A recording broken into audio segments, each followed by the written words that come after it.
नमस्कार मित्रांनो, स्वागत आहे तुमचा प्रिन्स म्हात्रे ब्लॉग्स या चॅनलवर. आणि आजचा ब्लॉग खूप इंटरेस्टिंग असणार आहे. या ब्लॉगमध्ये तुम्हाला केदारनाथचं डेकोरेशन बघायला भेटेल आणि सोबतच कोल्हापूरची महालक्ष्मी यांचं पण डेकोरेशन साकारलं आहे, तो पण तुम्हाला बघायला भेटेल. आणि या ब्लॉगमध्ये खूप धमाल मस्ती असणार आहे, कारण काल 12 डे होता आणि तो पण व्लॉग काढलेला आहे मी, तो पण यातच मी कंबाईन केलेला आहे. आणि कायच ते दोन डेकोरेशनचे ब्लॉग छोटे झाल्यामुळे मी कालचा पण म्हणजे 12 डेचा ब्लॉग ह्यातच कंबाईन करतो आणि त्यात पण खूप धमाल मस्ती आहे. कुठलाही पार्ट स्किप नका करू आणि एन्जॉय करा हा ब्लॉग. कुठला आत्ताच मी निघलोय घरातून पण, कारण गावाला आणि तो तनिषा थांबलाय. सो हो चल गाईज, आता आम्ही चालू करंजाला. तुम्हाला थंबनेलवरनं समजलंच असेल की तिकडं केदारनाथ धामचा डेकोरेशन साकारला आहे आणि ते बघण्यासाठी आम्ही करंजाला चाललो आणि माझ्यासोबत आहे तनिषा. गाईज, आज मी आलोय रुपेन काकांच्या इथं. केदारनाथचा तिथं डेकोरेशन साकारलं आहे, बघू शकता. आणि आपण त्यांना काही माहिती विचारूया. तर हे रुपेन काका आणि आई, त्यांचे ना मी लहानपणापासून मच्छी खात आलोय. आणि काका, कसा आयडिया आला? काय आयडिया? इंस्टाग्रामवर बघून आले. हां. आणि कितीतरी दिवस गेले असतील. मी 1 महिना अगोदरच काढलेला टेबल, पण टाइम भेटेल तसा करायचं. आणि मूर्त पण म्हणजे सूट होणार, मॅच होणारीच घेतली म्हणजे. आता आईना विचार, आई काय सांगाल याबद्दल? त्याबद्दल आम्ही 30 वर्ष पुढे गेलो होतो. यांना का माहिती नाही ते केदारनाथला तो एवढा बरफ पडला होता का चिकार बरफ पडला होता, एवढा लागला. त्या टायमाला म्हणजे लोक कमी होता, सुसाट जागा होती चालायला आम्हाला. तर आम्ही चालत प्रवास केला. तर आम्ही चप्पल नाही वापरला, आम्ही बर्फात चालत प्रवास केला तरी आम्हाला काही झाला नाही. म्हणून आम्ही बोलता का आम्हाला जसा देव आणलास तसा आमच्या मुलाबाला नाही. आम्ही असा हे केला, आम्ही काय बिजा काय केला नाही, दुसरा काय मागला नाही देवाकडे. आम्ही सांगलं आम्हाला तसं आमचं हे झालं आहे तसं त्यानं हे कर. आम्ही भुकव दिवस काढला तिथं. अवघा वातावरण बेकार होता पहिल्यानं 30 वर्षावर. आणि गाईज, हा पुरा परिवार शिव बघताय. आणि गेले वर्षी पण कुठला डेकोरेशन होता? उज्जैन. त्याच्या आधी कोली होता, बरोबर? हां, गेल्या वर्षी उज्जैन होता. आणि या आई पण 16 सोमवारचे व्रत केलते कनकेश्वरला. हां, आता आणि पुरा परिवार शिव बघताय. आणि केदारनाथचाच डेकोरेशन पण साकारले, बघू शकता. आता कामेश काका आपल्याला माहिती सांगतात. आपल्या चालायला जाण्यासाठी केदारनाथला म्हणजे गौरीकुंड पासून सुरुवात होते. गौरीकुंड पासून आपल्याला 22 किलोमीटरचा अंतर असते पैदल जाण्यासाठी. प्रत्येकाचं कोणाला ऑप्शन चिकार आहे, कोणाला हेलिकॉप्टरचा पण ऑप्शन आहे, ते हेलिकॉप्टरने पण जाऊ शकता. त्याच्यानंतर आपला आहे याचा घोड्याचा पण मार्ग आहे, घोड्याने पण जाऊ शकता. नाहीतर आपला याचा मार्ग 4 पायी म्हणजे पायी सध्या जाऊ शकतात माणसं. जाताना पहिलं तुम्हाला पैदल मार्ग.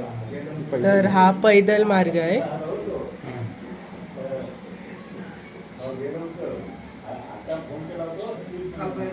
हा, तो पहिला दर्शन याचं होणार केदारनाथचं इथं.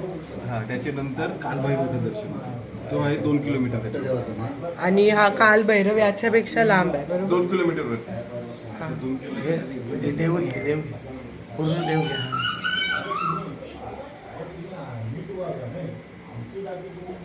आणि इथं डिटेलिंगनी गाईज काम केलंय, बघू शकता. टेंट आहेत जिथं राहायला टेंट असतं. आहेत या साईडला.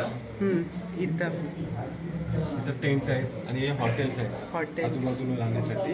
आणि ते इच्छापूर्ती पण हे केलं तिथे दगड हा ठेवतात. ते दगड पण असतात. वैंदनाचा नाद आला गोड खाणी ग, माणसं वगैरे वैंदनाचा जिथे नाद नेहमी आला गोड खाणी ग, उंबरठ्यावर पाऊल दिसते कोण आली ग, उंबरठ्यावर पाऊल दिसते कोण आली ग, पिवळी साडी पिवळी चोळी अंगी लेऊनी, वैभवाचे साज सारे गळा घालूनी, कोल्हापूरची महालक्ष्मी दारी आली ग, उंबर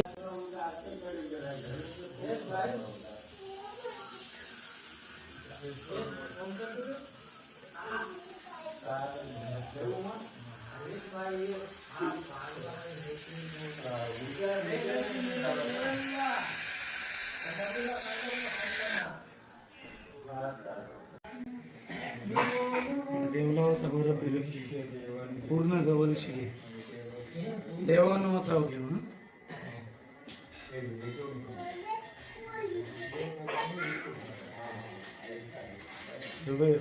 पूर्ण घ्यायचं बरं.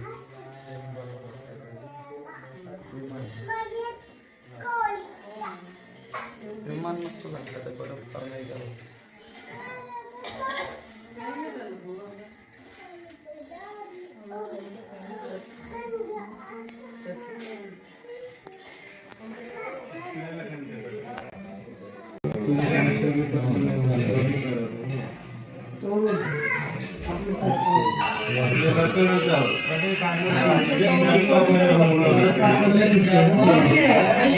गाईज माझा पण खूप मोठा स्वप्न होता केदारनाथला जायचा आणि हे सगळं बघून एकदम मन प्रसन्न झालं. गाईज आता आम्ही चाललोय पिया दिवसांच्या घरी त्यांचा बाप्पा बघायला आणि त्यांचा डेकोरेशन जो की आपल्या बाजूलाच आहे. तर जाऊया. आपल्या समोर आहे आता पिया दिदी आणि हा घर पप्पांच्या मामाचं घर आहे. आणि विचारूया तिला आपल्या बाप्पाबद्दल. तुम्ही इथं पण डेकोरेशन बघू शकता. कोल्हापूरची महालक्ष्मीचा डेकोरेशन साकारलं आहे ते आपण बघूच नंतर. तर कशी म्हणजे आयडिया आली तरी तुला? मी मार्गशीर्ष पाळते. हां. तिथे मी यावेळी त्या आईचं रूप साकारलं होतं. ओके, म्हणजे महालक्ष्मीचाच. महालक्ष्मीचं रूप साकारलं होतं, त्याच्यावर मला ती आयडिया. आणि हुबेहूब असं वाटते तिथं प्रकट झालंय आणि बघून पण अंगावर काटा येते. आणि तरी किती दिवस गेले? 3-4 दिवस गेले होते. म्हणजे सगळा घाईतच करायला लागले असेल. खूप घाई-घाई. तू पण आला होतास. हां. त्याला मदत करायला. त्याने पण खूप मदत केली आम्हाला डेकोरेशनसाठी. So thank you. त्या तुम्ही पण बघू शकता बाप्पा किती गोड आहे. मी डिटेलिंगमध्ये टाकतेच.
बाजूला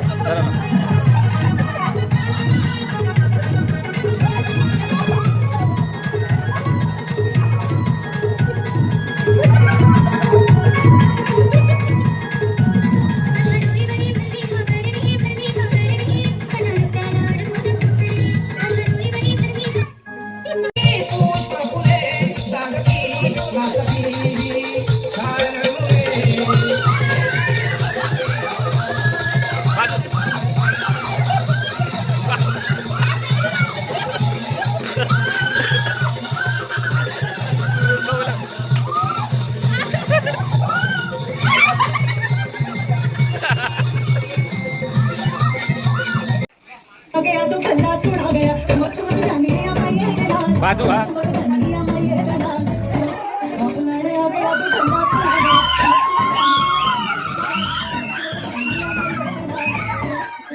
काय होत बाहेर नाच वगैरे सगळा सुरू केलाय तो आपण बघूया.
आजचा व्लॉग इथंच एंड करूया. भेटूया पुढच्या व्लॉगमध्ये. आजचा व्लॉग कसा वाटला ते कमेंटमध्ये नक्की सांगा.